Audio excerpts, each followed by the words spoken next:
बांग्लादेश की पहली महिला प्रधानमंत्री खालिदा जिया का 80 साल की उम्र में निधन हो गया। ढाका के एवरकेयर हॉस्पिटल में इलाज के दौरान उनका निधन हुआ।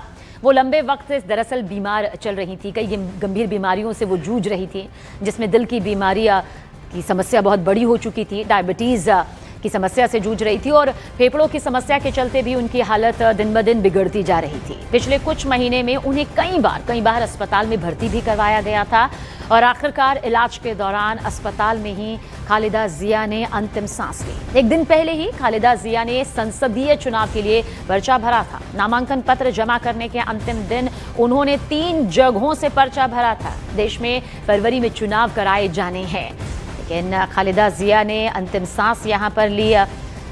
लगातार उनकी सेहत बिगड़ती चली गई। भारत के प्रधानमंत्री नरेंद्र मोदी ने ढाका में बांग्लादेश की पूर्व प्रधानमंत्री और बीएनपी प्रमुख बेगम खालिदा जिया के निधन पर गहरा शोक व्यक्त किया है। प्रधानमंत्री मोदी ने कहा कि वो इस दुखद खबर से बेहद आहत हैं और इस कठिन घड़ी में उनकी संवेदनाएं खालिदा जिया के परिवार और बांग्लादेश की जनता के साथ हैं। उन्होंने कहा कि बांग्लादेश की पहली महिला प्रधानमंत्री के रूप में देश के विकास और भारत बांग्लादेश संबंधों को मजबूत करने में उनके योगदान को हमेशा याद किया जाएगा। प्रधानमंत्री ने 2015 में ढाका में हुई अपनी मुलाकात को भी याद करते हुए कहा कि खालिदा जिया की सोच और विरासत दोनों देशों की साझेदारी को आगे भी दिशा देती रहेगी।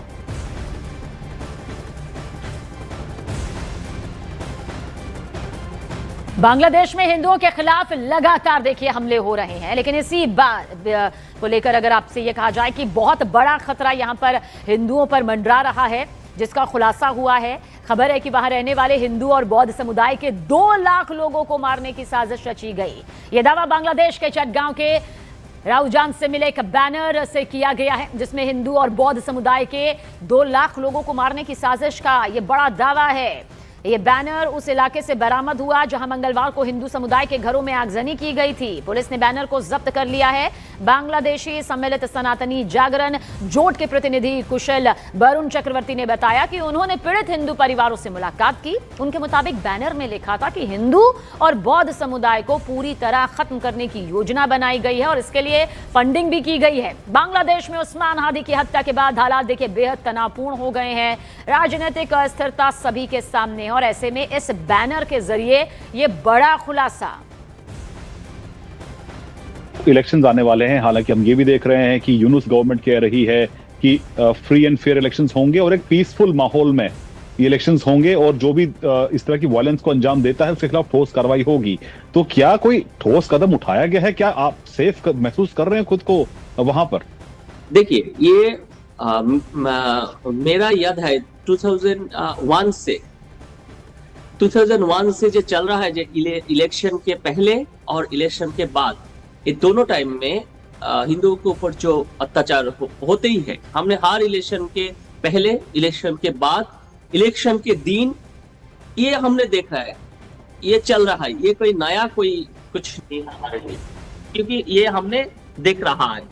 जो इलेक्शन अगर आते हैं तो माइनॉरिटी के ऊपर ये अत्याचार, ये हमारा लिए एक कॉमन इशू है।